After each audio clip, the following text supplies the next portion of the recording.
আপনারা জানেন আবুল সরকার নামে একজন বাউলকে গ্রেফতার করেছে প্রশাসন। কেন? ওই ব্যক্তি আল্লাহকে নিয়ে কটূক্তি করেছে। ওই ব্যক্তি বলছে আল্লাহর কোনো আগামাতা নাই। নাউজুবিল্লাহ বলেন। অনেকে তার পক্ষে সাফাই গাচ্ছে, অনেক দলের নেতা কর্মী তাদের পক্ষে স্ট্যাটাস দিচ্ছে। আজকের এই মাহফিল থেকে বলে যায় আল্লাহ আমাদের কলিজা। আল্লাহ বলেছেন আল্লাযীনা আমানু আশাদ্দু হুব্বান লিল্লাহ, যারা ঈমানদার তার সবচাইতে বেশি ভালোবাসবে কাকে? আওয়াজ করে বলে কাকে বেশি ভালোবাসবে? জানের চাইতে, মালের চাইতে, সন্তানের চাইতে, সব কিছুর চাইতে আল্লাহকে ভালোবাসবে।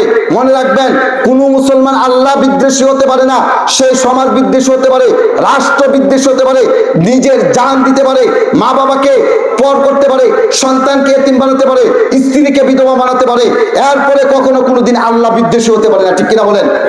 এই আবুল সরকার আল্লাহর বিপক্ষে কথা বলেছে, রাসূলের বিপক্ষে কথা বলেছে, অনেকগুলো কটূক্তি সে করেছে। এই জন্য যে ব্যক্তি আল্লাহর বিদ্বেষী, ওই ব্যক্তি মুসলমানের জানের দুশমন। ঠিক কিনা বলেন? যেই ব্যক্তি ওই আবুল সরকারের পক্ষে কথা বলবে, সামনে নির্বাচন আসতেছে, মনে রাখবেন যারা আবুল সরকারের পক্ষে অবস্থান নেবে, যারাই বলবে এটা দেশের সংস্কৃতি, এই সংস্কৃতি বন্ধ করা যাবে না, আবুল সরকারকে ছেড়ে দিতে হবে। মনে রাখবেন আল্লাহর বিপক্ষে বললে যদি ওই ব্যক্তির গায়ে না লাগে, ওই ব্যক্তির নেতাকে বললে গায়ে লাগে, নেত্রীকে বললে গায়ে লাগে, তার খালেদা জিয়াকে বললে গায়ে লাগে, হাসিনাকে বললে গায়ে লাগে, আল্লাহকে বললে গায়ে লাগে না। মনে রাখবেন ওই ব্যক্তির ইমানই নাই। ঠিক কিনা বলেন? হাসিনাকে বললে অনেকে চোখ রাঙ্গায়। আমার মাহফিলে একজন বক্তা এই সেই বলেছে এই জন্য আমার চাকরি যাই অবস্থা। খালেদাকে বললে বর্তমানে বিএনপির লোকেরা সহ্য করবে না। তাহলে আল্লাহ কি খালেদার চাইতেও ছোট, হাসিনার চাইতেও ছোট? আমরা মুসলমান, আমরা সব কিছুর চাইতে আল্লাহকে বেশি ভালোবাসি। ঠিক কিনা বলেন? সম্মানিত উপস্থিতি, সুতরাং এনসিপির ভাইরা, বিএনপির ভাইরা, জামাত ইসলামের ভাইরা, আল্লাহর বিদ্বেষী হওয়া যাবে না।